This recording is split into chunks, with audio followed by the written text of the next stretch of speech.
하나님 우리 아버지의 생명의 말씀, 마태복음 5장 21절에서 26절의 말씀을 믿음으로 함께 봉독합니다.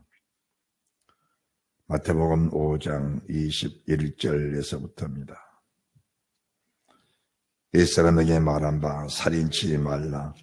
누구든지 살인하면 심판을 받게 되리라 하였다는 것을 너희가 들었으나 난 너희에게 이르노니 형제에게 노하는 자마다 심판을 받게 되고 형제를 대해 나가라는 자는 공회에 잡히게 되고 위대한 놈이라는 자는 지옥불에 들어가게 되리라. 그러므로 예물을 자단에 들이다가 거기에서 내 형제에게 원망드리는 일이 있는 줄 생각나거든. 예물을 자단 앞에 두고 먼저 가서 형제와 화목하고 그 후에 와서 예물을 드리라. 너를 송사한 자와 함께 길에 있을 때에 급히 사화하라. 그 송사한 장들을 재판관에게 내어주고 재판관이 관에게 내어주어 옥에 가둘까 염려하라.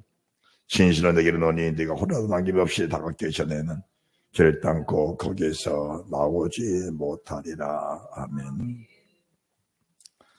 우리가 지난 주님의 날 마태복음 5장 17절에서 20절의 말씀까지 봉독하였습니다. 마태복음 5장 이제 21절부터 26절까지의 말씀은 5장 17절, 18절 말씀을 근거로 하여 주신 말씀이십니다. 우리가 5장 17절 말씀을 보시면은 내가 율법이나 선지자나 폐하러 온 줄로 생각지 말라. 폐하러 온 것이 아니요 완전케 하려 함이로라. 완전케 하려 함이로라. 완전케 하시는 율법이 오늘 본문에 말씀하신 마태복음 5장 21절에서 26절의 말씀입니다. 그리고 나서 진실로 너희에게 이르노니 천지가 없어지기 전에는 율법의 1.1이라도 반드시 없어지지 아니하고 다 이루리라. 우리가 이 말씀 속에서 내 자신을 돌아볼 이유가 있습니다. 천지가 없어지기 전에는 율법의 1.1이라도 반드시 없어지지 아니하고 다 이루신다. 천지는 없어진다. 사람들이 왜 말씀의 귀를 기울이지 못하고 그 말씀에 순종이 안 되는가? 없어질 천지를 바라보고 영혼이 있는 주의 말씀을 등한히 하기에 하나님의 말씀이 내 속에서 이루실 수가 없게 되는 겁니다. 주님은 저희들에게 이어서 말씀을 하셨습니다. 그러므로 이 계명, 율법 중에 지극히 작은 것 하나라도 버리고 또 그같이 사람을 가르친 자는 천국에서 지극히 작다 일컬을 받을 것이요 누구든 이를 행하며 가르친 자는 천국에서 큰 일컬을 받으리라. 내가 너희에게 이르노니 너희 의가 서기관과 바리새인보다 더 낫지 못하면 결단코 천국에 들어가지 못하리라. 제가 지금까지 말씀을 많은 주님의 종들 앞에서도 증거하고 수많은 사람 앞에서도 말씀을 증거했는데 아픈 마음이 있습니다. 왜 아픈 마음이 있는가? 실제로 이 말씀을 믿는 사람이 그리 흔치를 않다는 겁니다. 우리 주님의 말씀이신데 주님의 말씀을 우습게 여긴다는 겁니다. 왜 그럴까? 율법을 폐했다 하고 고백하면 천국 간다 하니까 말씀을 지킬 이유도 말씀을 지킬 필요도 없는 겁니다. 얼마나 심각한가? 산상수훈의 말씀을 지키라고 주신 것이냐라고 했었습니다. 그 설교를 제가 직접 들었습니다. 직접 들었어요. 산상수훈의 말씀을 지킬 자가 누가 있느냐? 여러분들, 우리 하나님처럼 거룩하고 신실하신 하나님, 내 생명을 구원하기 위해서 독생자 그분이 사람으로 오셔서 내가 죽어야 할 그 자리에 처참할 만큼 죽어주신 그 주님이 우리가 지킬 수 없는 말씀을 주셨다면 우리 주님이 피 흘려 죽으실 이유가 어디가 있었겠느냐 그 말씀이십니다. 우리가 주님의 은혜를 조금만 생각을 해도 이 말씀이 얼마나 귀하고 보배스러운 것인 걸 알게 될 것인데 사람들은 거기에 별로 관심이 없다라는 겁니다. 그러면은 어디에 관심이 있는가? 없어질 천지. 천지는 없어집니다. 반드시 없어집니다. 그러나 우리 주님의 말씀은 1.1이라도 반드시 없어지지 아니하고 다 이루신다라는 것입니다. 우리가 요한계시록 10장 7절의 말씀도 보시면은 7째 천사가 나팔소를 내는 날 그 종 선자들을 통해 주신 복음이 그대로 이루리라. 그 선자를 통해 주신 복음이 그대로 이루리라. 복음이라 하면은 행하지 않아도 천국 간다는 게 복음이라고 하는데 누군가 그런 말에 속아버리면은 정말 끔찍한 일이 벌어진다라는 것을 아셔야 합니다. 오늘 주님은 저희들에게 말씀했습니다. 구약에 말씀하셨다. 살인하지 말라고 말씀하셨다. 그러면 심판을 받는다. 나는 너에게 이른다. 온전한 율법, 완전한 율법이 무엇이냐? 형제에게 노하는 자마다 심판을 받게 되고 나가라 욕하는 자는 공에 잡히게 되고 미련한 놈이라 하는 자는 지옥불에 들어가게 된다. 이 말씀을 아무리 기가 막히게 귀가 울리도록 전해줘도 이 말씀을 사람들이 믿으려고 하지는 않습니다. 만약 이 말씀이 정말 믿어졌다면 한번 고백해 봅시다. 이 말씀이 진심으로 믿어졌다면 주님이 지옥 간다면 지옥 가는 겁니다. 주님이 지옥 간다면 지옥 가는 거예요. 주님이 지옥 간다는데 지옥 안 갈 사람은 세상에 없습니다. 주님이 천국에 간다면 천국에 가는 겁니다. 주님이 천국에 간다는데 천국에 못 간 사람은 세상에 없는 겁니다. 우리가 과연 주님이 어떻게 말씀하셨는가 그것을 우리가 주의 깊게 잘 보고 그 말씀을 따라가는 그런 은혜가 있어야 될 줄 믿으시기 바랍니다.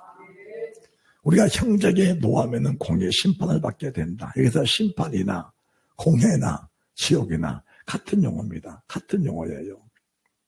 그래서 주님이 우리에게 이렇게 말씀하십니다.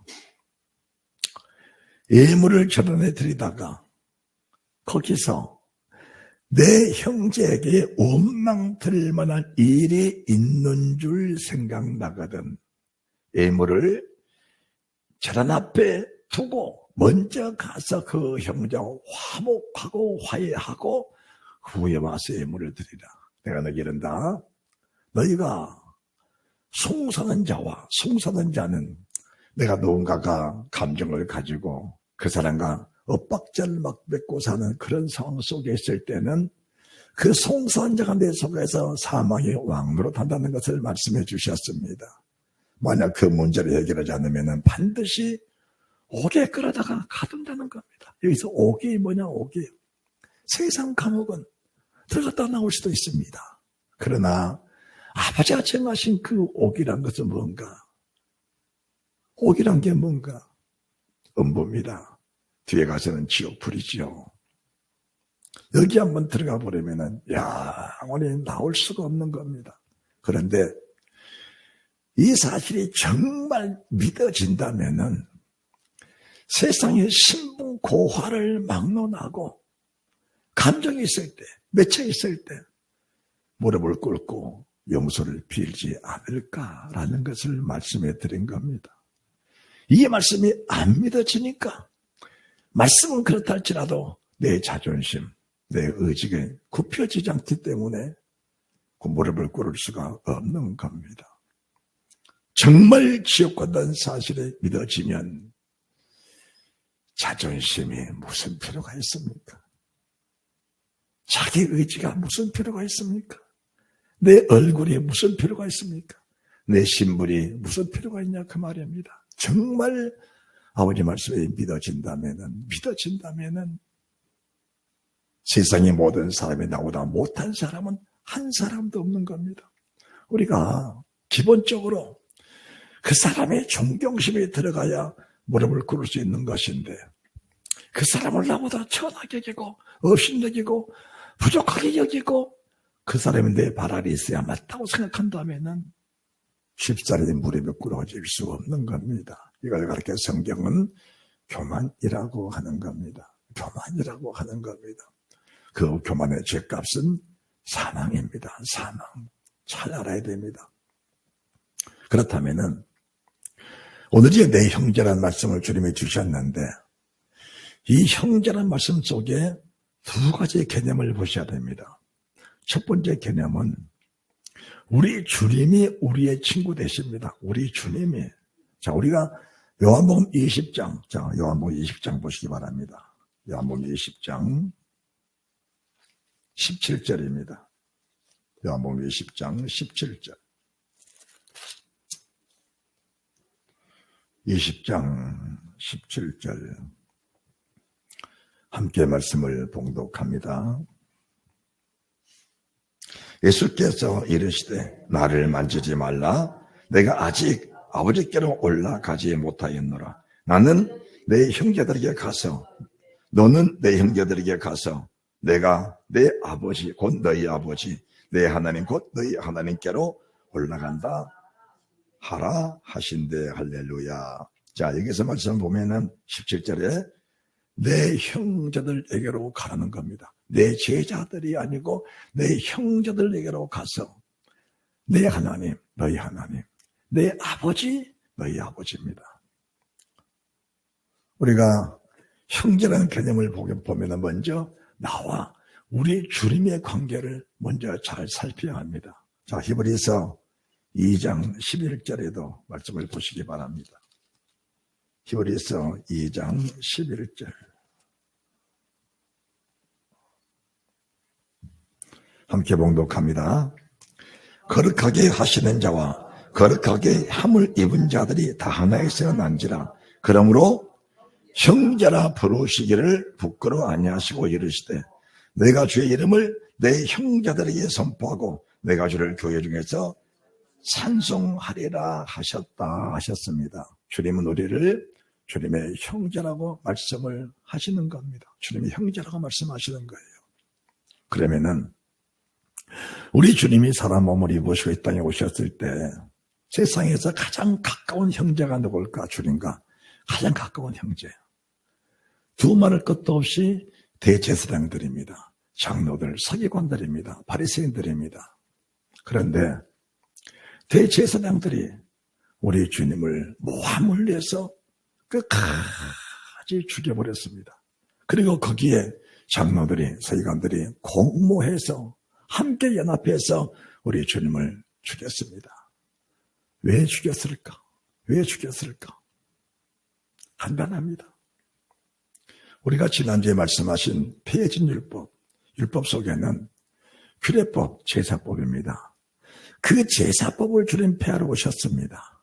그렇다면 만약에 대제사장이 성육신하신 주님이 그리스도라는 사실에 믿어지지 아니하면 주님을 죽였을까요? 안 죽였을까요? 안 죽입니다. 안 죽여요. 왜 죽였을까? 대제사장이 가지고 있는 제사법이란 것은 엄청난 능력을 가지고 삽니다. 거기에서 부가 있고 명예가 있고 권력이 있고 세상 모든 걸 다스리는 권세가 그 제사법 속에 있는 겁니다. 그런데 주님이 오셔서 우리 주님이 살아계셔서 율법을 폐했다고 하면은 지금 대제사장은 당장에 제사장 직분에서 파면될 위기에 있는 겁니다. 파면될 위기에. 세상의 다수의 사람들이 여기에 매여서 사는 대제사장이 구원을 목적으로 바라본 것이 아니고 자기가 누리고 있는 대제사장의 그 직분의 파면을 가져올까봐, 육신의 정력이 떨어질까봐, 안목의 정력이 떨어질까봐, 세상의 자랑거리가 떨어질까봐 우리 주님을 죽여버린 겁니다. 거기에는 악한 빌라도까지도 대제사장들이 시기로 주님을 죽인 사실을 알고 시기로 죽였다고 수없이 고백함에도 불구하고 대제사장들은 주님을 끝까지 죽이고 만 것입니다. 여기서 장로들은 어떻습니까? 그 대제사장으로부터 오는 권세와 권력, 부와 영광, 부와 영광, 이걸 누리고 살기 때문에 대제사장이 하는 모든 일에 동조하지 않을 수가 없는 겁니다. 서기관은 동일합니다. 바리새인들 마찬가지입니다. 대제사장으로부터는 그 권세와 권력을 누리고 사는 그들이 그 권세, 그 권력, 그 부와 명예를 버릴 수가 없는 겁니다. 심지어는 십자가에 죽으신 주님이 부활하신 목적을 자기의 군병들이 두 눈으로 똑똑하게 봤습니다. 똑똑하게 봤어요. 이쯤 되면은 지금까지 무슨 행위를 했던지 간에, 지금까지 어떤 짓을 했던지 간에 여기서는 회개하고 자기 죄를 자백하고 주님을 영접해야 맞습니다. 그런데 돈을 많이 줘서 군병들이 입을 틀어 막아버렸고, 그 돈을 받던 군병들, 파수꾼들입니다. 그 군병들조차 그 돈에 매수당해 버리는 그런 결과를 가져오게 됐던 겁니다. 여러분들, 이 사실을 저희들이 강구하고 그냥 넘어가 버리면은 저 대제사장들은 나쁜 사람이야, 저 장로들 나쁜 사람들이야, 서기관들, 바리새인들 정말 저렇게 살면 안 되라고 정죄할 수 있지만은, 지금도 세상의 교회 안에서는 대제사장들이, 바리새인들이, 서기관들이, 장로들이 득실을 거리고 있다는 사실을 우리가 인정하고 알아야 합니다. 그렇다면 행여나 내가 그 대제사장에 속한 그런 사람은 아닐까? 혹시 내가 장로들, 서기관, 바리새인들처럼 눈에 보이는 그거 천지는 없어지겠으나 율법 내 말씀은 1.1익이라도 반드시 없어지지 않냐고 다 이루신다. 이 말씀이 정말 믿어진다면, 그리고 내가 형제를 향하여, 내 주님을 향하여 노하고 욕하고 비난하다 말하지 않을 수가 있는가? 세상 그들 탐하고는 그러지 않을 수가 없는 겁니다. 그러면은 오늘날도 수많은 믿음의 사람들이 누가 주님을 대적하고, 누가 주님을 죽이려고, 누가 주님을 욕하고, 누가 주님께 노하는가? 다른 사람 아닙니다. 대제사장 같은 신분을 가지고 사는 교회 안의 직분자들, 주의 종들, 특별히 장로님들, 기도 많이 하는 권사님들, 우리 믿음으로 사는 수많은 사람들이 지금도 대제사장의 굴레를 벗어나지 못하고 사는 겁니다. 왜 그러는가?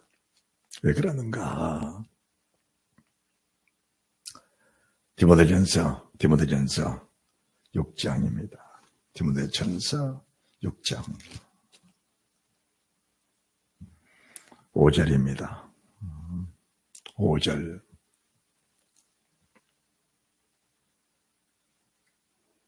함께 봉독합니다. 마음이 부패해지고 진리를 잃어버려 경건을 이익의 재료로 생각하는 자들의 다툼이 일어나느니라. 할렐루야. 마음이 부패해지고 진리를 잃어버려 경건을 이익의 재료로 생각하는 사람들입니다. 경건을 이익의 재료로 생각하는 사람들. 이게 얼마나 심각한 문제인가. 상상할 수 없는 일들이 속에서 일어나고 있는 겁니다. 왜 대제사장이 주님을 죽였습니까? 자기가 하는 대제사장의 직분이 자기의 이익의 재료로 여기기 때문에 이 이익에 대한 누구든지 이 이익을 터치하면은 용서할 수 없다는 겁니다. 누구든지 제사장의 직분을 누가 건드리면은 도저히 용서할 수 없다는 겁니다. 그러면은 장로들, 서기관들 같은 에 속한 사람들입니다. 우리가 잘 섬긴 사람들, 믿음으로 잘 사는 사람들에게 때로는 고난이 닥쳤습니다. 기도 많이 하는 사람들, 기도했습니다. 응답이 더딥니다. 그리고 자기가 기도한 대로 가져지를 않을 때도 있습니다. 그러면 그때 그 사람들의 모습이 과연 어떠할까요? 어떡할까요? 성경은 저희들에게 뭐라고 말씀하시는가? 그러나 지족하는 마음이 있으면 경건에 큰 이익이 있느니라. 지족, 절제입니다. 절제. 우리가 세상에 아무것도 가지고 온 것이 없으며 아무것도 가지고 가지 못하리니. 할렐루야. 우리가 세상에 아무것도 가지고 온 것이 없으며 아무것도 가지고 가지 못하리니. 내 시력은 미약하였으나 내 나중을 심히 창대하리라. 제가 송도에 올 때 아무것도 없이 왔습니다. 지금 보니까 많이 창대해졌어요. 내 자신도 모르는 사이에 많은 것들을 가지고 있습니다. 그럼에도 불구하고 내 마음의 욕심, 탐심이 있다면 그렇게 풍족하게 해주신 주님의 은혜에 감사하지 못하고 오히려 하나님을 원망하고 불평하면서 주님을 죽이려고 달라든 주님을 노하고 주님 그럴 수가 있습니까? 내가 이렇게 살았는데 주님 내게 그럴 수가 있습니까? 이렇게 말할 수 있다는 겁니다. 그게 교회 안에서 열심을 내는 사람들의 대표적인 얘기입니다. 대표적인 얘기. 여러분 들었습니다. 고쳐지지 않을 때가 있는 거예요. 고쳐지지 않으니까 어떻게 합니까? 주님을 원망합니다. 불평합니다. 주님을 대적합니다. 하나님을 살아계시면 그럴 수가 있느냐고. 여러분들이 누가복음 16장 16절 말씀을 보시기 바랍니다. 누가복음 16장 16절입니다.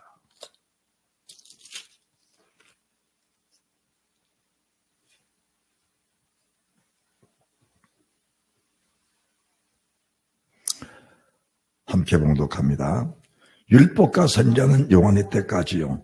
그 후부터는 하나님 나라의 복음이 전파돼 사람마다 그리로 침입해 가느니라. 복음이 무엇인가? 복음은 율법과 선지자는 요한의 때까지요. 그 후에 복음이 전파되는데 그 복음은 하나님 나라를 침범해 침입해 가는 것이 복음입니다. 여기에는 수많은 어려움들, 난간들, 고단고통들, 주님의 십자가 지시고 홀로다 올라가신 거기서 끝까지 인내하면서 추가 주신 그 후에 영광에 부활했었던 그 영광스러운 사건 속에서 그대로 믿어지는 사람만이 천국에 들어가는 권세가 있다는 사실을 아셔야 됩니다. 그런데 그 위에 조금 올라가면 14절 바리새인들은 뭘 좋아해요? 바리새인들은 돈을 좋아합니다.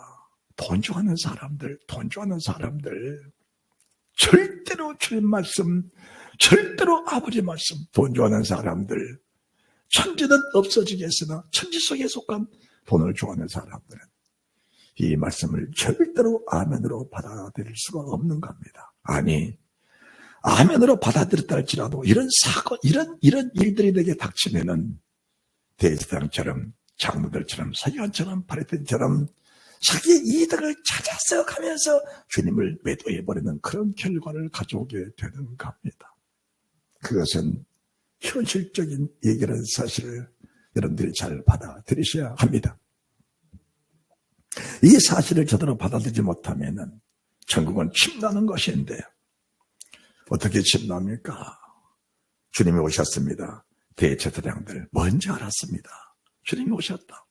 자기 대제사장의 역분 겸손히 내려놓고 주님께 엎드려서 간구하며 그 구원의 은총 속에 감사 감격하면서 그 서에 있던 장로들 그리고 서기관 바리새인들 믿음으로 잘 다독거려서 현재 고난은 장차 나타날 영광과 속히 비교할 수 없다. 오신 예수를 우리가 구주로 영접하고 그분을 충성되게 잘 섬기자.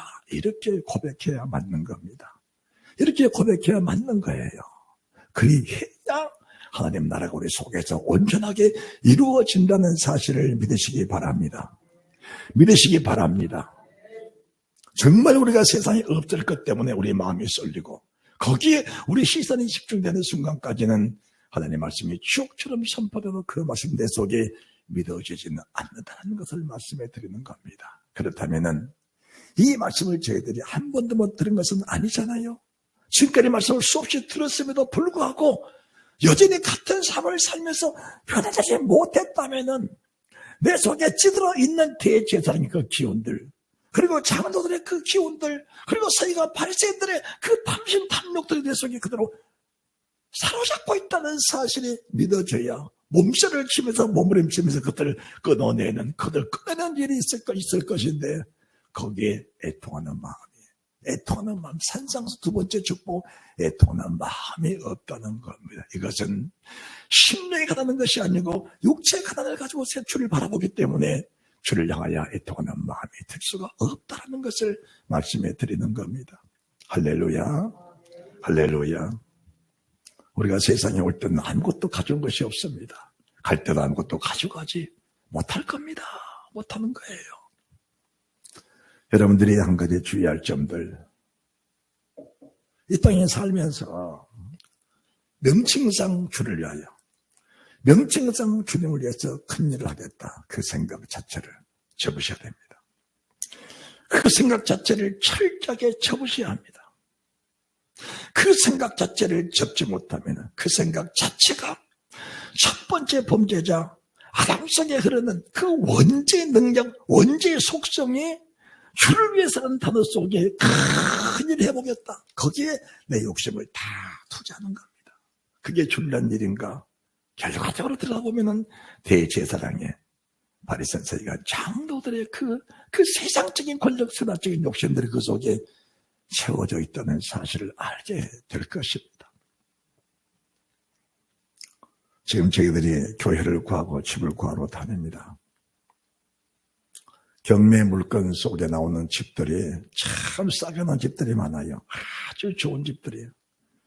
제 아내가 여보, 이런 집에서 한번 살아봤으면 좋겠다라고 그렇게 좋은 집이 나옵니다. 집도 2번 유찰되면 50%, 8억짜리가 4억, 6억짜리가 3억. 우리가 가진 물질에 대출 좀 받으면 충분히 들어갈 수 있는 그런 여건들입니다. 그러나 전혀 마음에 요동이 없습니다. 나는 좋은 집을 사는 게 목적이 아니고 내 속에서 일하시는 그 주님의 뜻을 이루는 것이 내 목적이기 때문에 세상 그 무엇 어떤 좋은 집이라도 그 집이 아버지가 보시기에 합당하지 않다면 그 자체가 내 속에는 아무 욕심이 없다는 겁니다. 아무 욕심이 없어요. 이렇게 나를 세워주신 그 하나님께 감사하면서 오늘도 주 앞에 간구합니다. 결국은 주님께서 주님의 일을 주님의 손으로 해 나가신다는 사실을 믿으시기 바랍니다. 여기에는 시각히 적은 일일지라도 그 일을 하나님이 기뻐하신다면 그 일 속에 내 자신을 편성해서 우리 아버지가 종을 쓰시기에 아주 자연스러우시도록, 우리 주님이 죄를 쓰시기에 아주 기쁘시도록 아름다운 산채물이 되어서 향기로운 제물과 생축이 되어서 하나님께 올려드리는 그런 믿음의 사람들이 되어진다면 내 형제에게 노할 수가 있는가? 욕할 수가 있는가? 주님을 향해 나보다 미련하다고 말할 수가 있는 것인가? 그것이 지옥불에 들어간다는데 지옥불에 들어가면서 같이도 그렇게 할 수 있는 것인가? 미혹하는 영 사탄에게 붙잡혀 버리면 지옥불에 들어간다 할지라도 돌이킬 수 없다는 사실도 아셔야 되는 것입니다. 두 번째는 사람과 사람과의 관계입니다. 관계. 내 형제에게요, 원망 들어간 일이 있는 걸 생각나거든 예물을 전 앞에 두고 먼저 가서 내 형제와 화목하고 그에 와서 예물을 드리라는 겁니다. 그렇지 않으면은 내가 감옥에서 나오지 못한다. 홀이라도 단 한 홀이라도 한 실이라도 한 점 한 얘기라도 형제와 네가 화목하지 못하고 네 마음에 꺼리낌이 있다면은 그 자체가 지금도 너는 지옥이라는 것을 말씀해 주신 겁니다. 말씀을 가능하면은 주님의 마음에 합당하게 전해 주셔야 이 말씀을 듣고 회개할 사람이 있다는 사실을 믿으셔야 합니다. 제가 말씀을 아무리 강하게 증가해도 내 주님의 마음을 다 토해낼 수는 없을 것입니다. 제가 주님 말씀을 아무리 바르게 증가할지라도 그 무게감은 내 살아가는 주님을 따라가지는 결단코 못할 것입니다. 여러분들의 말씀을 들으면서 그 말씀을 하나님의 사람 사도 요한이 밤모섬에서 큰 나팔소리 안 갈 수 없는, 피해갈 수 없는 그 말씀, 나를 붙잡아버리는 그 능력의 말씀 속에 사로잡히게 만다면 안에는 나와 여러분은 소망이 있다는 사실을 믿으시기 바랍니다. 주님의 제자들이 주님께 나왔습니다. 주님, 우리들에게 기도를 가르쳐 주십시오. 주님이 주님의 기도를 가르쳐 주셨습니다. 이 기도 속에 6장 12절 13절 우리가 우리에게 죄 지은 자를 사하여 준 것 같이 우리 죄를 사하여 주옵시고, 사람과 사람과의 관계성입니다. 여러분들이 회개하셨습니까? 죄를 고백하셨습니까? 하나님과 나와의 관계가 있고 사람과 사람과의 관계가 있습니다. 첫 번째 형제는 주님과 나와의 관계입니다. 주님과 나와의 관계성에서는 주님께 회개하는 것이 맞습니다. 그런데 두 번째, 형제와 형제 사이에 어떤 형제와 형제 사이의 관계성에 있어서는 하나님께 고백하고 사람에게 고백하여 그 사람 마음이 풀릴 때까지 고백하는 그 은혜가 있어야 된다는 사실을 믿으시기 바랍니다. 그리고 내 마음으로부터 그 사람을 미워하면서 그 미운 감정을 온전히 털쳐버리고 오히려 그 형제를 불쌍히 여기는 그런 마음이 들 때까지 그 사람과 화해하라고 주님이 말씀하고 계십니다. 그렇지 않으면 너는 감옥 속에서 나올 수가 없다라고 하는 겁니다. 감옥 속에서 나올 수가 없다는 겁니다. 마태복음 6장 보시기 바랍니다. 마태복음 6장입니다. 12절 우리가 우리에게 죄 지은 자를 사하여 준 것 같이 우리 죄를 사하여 주옵시고, 그 다음에 14절 너희가 사람의 과실을 용서하면입니다. 너희 과실을 용서하시리 아버지께서 천부께서 우리가 말씀하신 아버지께서 따라하시다. 아버지 우리가 부르는 그 아버지께서. 그런데 사람들은 아버지께 고백하면 다 사함 받는다고 여길 거예요. 하나님과 나와의 관계 속에 아버지를 부르고 아버지께 회개하면 그분은 우리의 모든 죄를 흰노보다 희게 양털보다 껴게 씻어주시고 전날에 보던 과오 전날에 보던 죄들을 기억지 아니하시고 씻어주시는 것 맞습니다. 그런데 아무리 하나님을 아버지라 부르는 내 천부라 할지라도 사람과 사람 사이에 맺혀서 살면은 그 죄는 사해질 수가 없다. 믿어지셔야 돼요. 믿어지셔야 됩니다. 그래야 내가 지옥 간다는데 이 사실이 정말 믿어집니다. 그런데 사람들은 교회에 앉아 있으면 모두가 다 구원받았다고 하니까 회개할 이유가 있는가? 고백할 이유가 있는가? 내 자신을 낮출 이유가 있는 것인가? 성경은 명확하게 말씀하시고 우리 주님의 입으로 그분의 어로 그분의 진실한 그 말씀으로 그분의 입으로 직접 말씀하신 이 말씀이 믿어지지 않는다면 우리가 믿음을 어디서 갖겠느냐 그 말씀이십니다. 15절도 너희가 사람의 과실을 용서하지 아니하면 너희 아버지께서도 너희 과실을 용서하지 아니하시리라. 용서하지 아니하시리라. 그러면은 하나 여쭤보십시다. 우리가 근본적으로 죄를 가지고 천국에 들어갈 사람이 있어요, 없어요? 없는 겁니다. 천국은 십계명 받아야 되고 천국은 회개했던 열매가 맺혀져야 들어가는 겁니다. 회개했던 열매가 없이 어떻게 천국을 간다고 여러분이 장담합니까? 그것은 여러분의 복음일 뿐, 여러분의 생각일 뿐, 하나님과의 관계는 이미 멀어져 있다는 사실을 아셔야 됩니다. 어느 날 주님이 빌립보 지방을 지나갈 때 가이사랴로 제자들에게 물어봤습니다. 사람들이 인자를 누구라 하더냐? 더러는 엘리야, 예레미야, 어떤 사람은 선지자 세령과 따더이다. 그러냐? 너희는 나를 누구라 하느냐? 주는 그리스도시요 살아계신 하나님의 아들이십니다. 너희는 내가 복이 있도다 일내게 하는 혈육이 아닌 하나님이시라. 내게 반석의 교회를 세우니 음부의 곳에 길이 못하리라. 내가 땅에서 내가 내게 천국 열쇠를 주리니. 할렐루야. 자, 성경을 보시면서 말씀을 들으시기 바랍니다. 마태복음 16장입니다.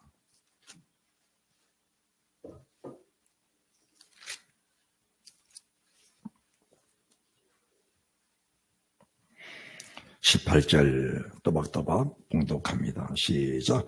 또 내가 내게 이르노니 너는 베드로라. 내가 이 반석에 내 교회를 세우리니 음부의 권세가 이기지 못하리라. 내가 천국 열쇠를 내게 주리니 내가 땅에서 무엇이니 매면 하늘에서도 매일 것이요 땅에서 무엇이 풀면 하늘에서도 풀리리라.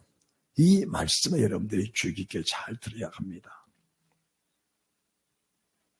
한 번 구원, 영원한 구원이라고 하는 사람들의 공통적인 설교가 우리는 주님을 고백할 때 천국 열쇠를 받았다. 그래서는 다 천국에 들어간다고 합니다. 그렇게 성경을 해석해 버리면 저와 여러분의 신앙은 무너지고 만다는 사실을 아셔야 합니다. 천국 열쇠를 주시고 나서 주님이 단서를 걸어 놓으셨습니다. 땅에서 무엇이니 매면 하늘에서도 매일 것이요 땅에서 무엇이니 풀리면 하늘에서도 풀리리라. 이 말씀은 고백하는 모든 사람들에게 천국 열쇠를 다 주셨습니다. 고백하는 모든 사람들에게 천국 열쇠를 다 주셨습니다. 마치 애굽의 인방과 설주의 피를 바르고 그 속에 있는 모든 사람들은 가나안 땅에 들어갈 수 있는 특권을 이미 받은 사람들입니다. 인방과 설주의 피를 바르고 그 속에 들어가지 않는 사람들은 출애굽을 할 수가 없다는 사실을 말씀해 드리는 겁니다. 그렇다면은 출애굽한 이스라엘 민족들이 천국 열쇠를 가지고 통째로 가나안 땅에 들어가야 맞습니다.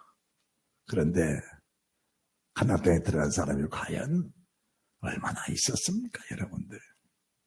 왜 광야 생활인가? 왜 광야 생활인가?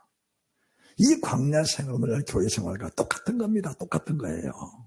우리가 천국 열쇠를 받아가지고 하늘과 나와의 관계가 맺혀버리고 사랑하는 사람 관계가 맺혀버리면은 이 천국 열쇠의 효력을 발생할 수 없다는 사실을 주님께서 명확하게 보여주신 겁니다. 그래서 주님이 세 가지를 말씀하신 거예요. 이 천국 열쇠를 가지고 천국에 들어갔던 유일한 조건 세 가지가 첫째는 네 자신을 부인하라. 둘째, 십자가 지고 나를 따라오너라. 셋째, 네 목숨 위하여 보람을 하는 것입니다. 천국 열쇠를 받은 모든 사람들은 이 말씀에 합당한 열매가 되어져야 그 천국 열쇠의 혈액을 가지고 마지막 날 천국 영문을 열고 들어가시는 축복이 있다는 사실을 믿으셔야 됩니다. 그런데 보세요. 여러분들이 집에서 때로는 CBS, CTS, 또 유튜브에서 많은 목사님들 설교를 들을 거예요. 설교 내용이 뭔가? 예수 믿는 사람들은 무조건 복을 받아야 된다. 예수 믿는 사람들은 무조건 건강해야 된다. 예수 믿는 사람들은 무조건 잘 돼야 된다. 그것이 하나님의 영광이다. 그게 잘못됐다는 게 아닙니다. 잘못됐다는 건 아닌데 지금 이 설교가 어떤 설교냐? 네 자신을 부인하라 하셨는데 설교로 자신을 부인하지 못하도록 꽉 얽매버린 겁니다. 그리고 인생을 살다 뭐가 잘못되면은 주님을 향하여 노하게 되고 주님을 욕하게 되고 주님은 미련합니다. 나보다 미련합니다. 그렇게 할 수밖에 없는 상황에 생겨나게 되는 겁니다. 그 자체가 지옥불인데 누군가가 이 강단에서 우리가 돈에 대한 설교, 바리새인들은 돈을 좋아한 자라 돈을 좋아하기 때문에 누가 보면 16장 14절에 바리새인은 돈을 좋아하기 때문에 이 말씀을 비웃어버렸다. 지금도 이 말씀을 들으면서 돈에 대한 설교를 주님께 잘 들었던 사람들은 이 말씀을 비웃어버릴 겁니다. 이 말씀 비웃어버릴 거예요. 천국은 뭔가? 천국은 복을 접하는 이유로 천국은 칩나는 겁니다. 칩나는 거예요. 가난하냐, 가난해졌냐. 그 가난을 가지고 주님을 시험에 가라. 부하게 됐느냐, 그 부를 가지고 천국을 침례에 가거라. 건강해졌냐, 그 건강을 가지고 주님나라 침례에 가거라. 병들었느냐, 고치지 않았느냐, 그 병들은 몸을 가지고 주님나라 천국을 침례에 가거라. 네가 승승장구 잘 됐느냐, 그걸 잘 되는 그 조건을 가지고 영광을 돌리면서 천국을 침례에 가거라. 실패하고 좌절했느냐, 실패가 좌절한 그 자리에서 주를 바라보면서 왜 저런 이렇게 하셨습니까? 그분의 뜻을 헤아려 분별하면서 그분의 뜻을 따라 천국을 침례에 가거라. 이게 안 되니까 무조건 건강만 해줘야 된다. 무조건 복을 받아야 된다. 공급받으니까 경제심 주님을 향하여 노하고 나가라 욕하고 주님은 미련하다고 하는 그런 사람들이 아니냐 그 말입니다. 주님 내 기도를 들을 줄 모르신다고, 주님은 벙어리라고, 주님은 기머리라고, 주님은 우상을 같다고 이렇게 말할 수 있는 사건들이 바로 이런 사건들이라는 사실을 말하게 되는 겁니다. 십자가 지고 나를 따라오너라. 십자가를 벗게 만드는 것이 말로는 십자가를 지나면서, 말로는 십자가를 지나면서 설교 내용을 보면 모두가 십자가를 벗고 편하게 그냥 가는 것이 기독교의 강권적인 능력이라고 믿어버린 겁니다. 마지막입니다. 네 목숨 위하여 버려버려라. 네 목숨 위하여 버려버려라. 간증들이 뭡니까? 병들어 죽게 되었는데 하나님 내 목숨을 살려주셨다. 살려주는 게 나쁘다는 건 아닙니다. 왜 살려주셨을까? 왜 내가 살아났을까? 왜 내가 삶의 존재가 무엇일까? 나를 살려주셨으면 내가 주를 위해서 무엇을 해야 할까?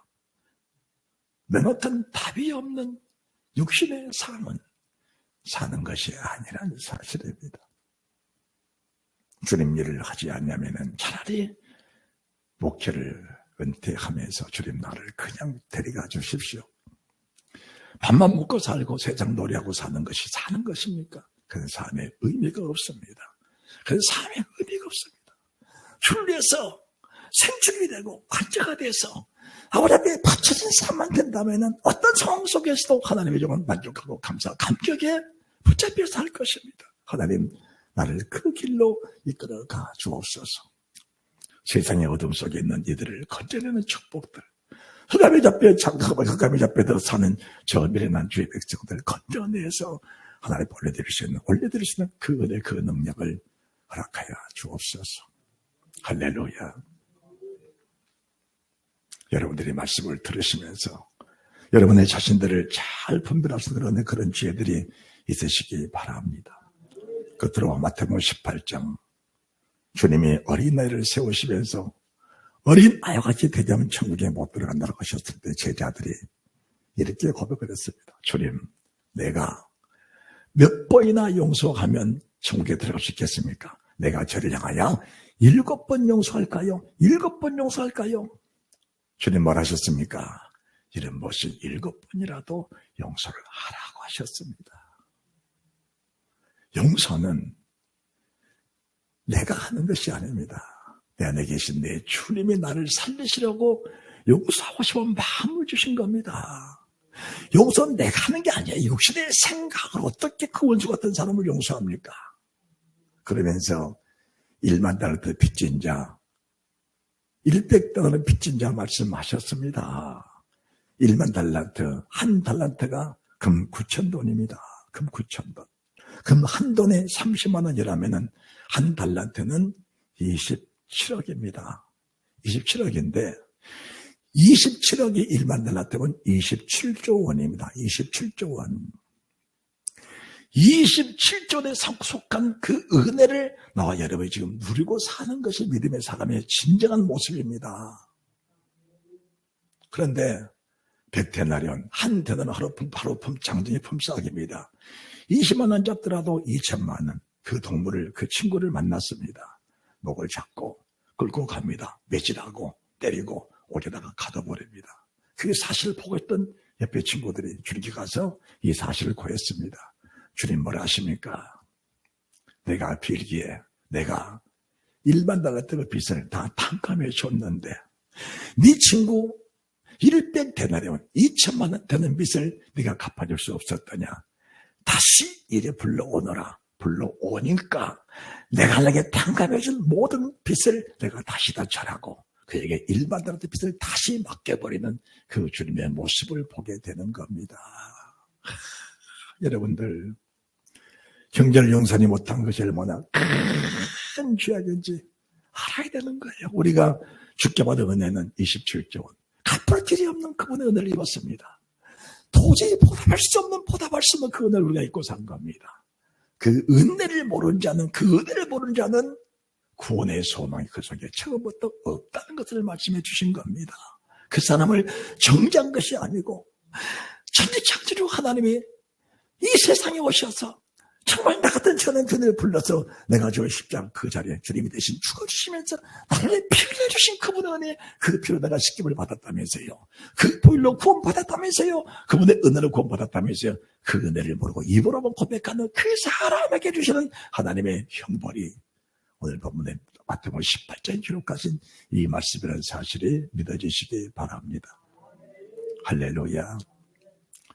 마태복음 5장 21절부터는 산상수훈입니다. 완전케 하는 율법입니다. 완전케 하는 율법. 완전케 하는 율법이 무엇인가? 내 마음으로부터 모든 죄됨들이 다 벗어지는 율법입니다. 누구를 봐도 밉지 않는, 그리고 그렇게 심한 내게 학대를 하고 내게 심한 손해를 끼친 사람일지라도 주님의 마음으로 바라볼 때 불쌍히 느껴지는 그 마음이 완전한 율법의 소유자라는 사실을 믿으시기 바랍니다. 이것은 내 힘으로 되지 않는 거 맞습니다. 힘으로 되지 않으면은 주님이 말씀하셨으니까 말씀하신 주님을 간절히 찾고 삼하면서 그분이 내게 오셔서 이 말씀을 이루시도록 은혜를 구하는 그 은혜가 있으시기를 주 예수 그리스도 이름으로 축원드립니다. 할렐루야.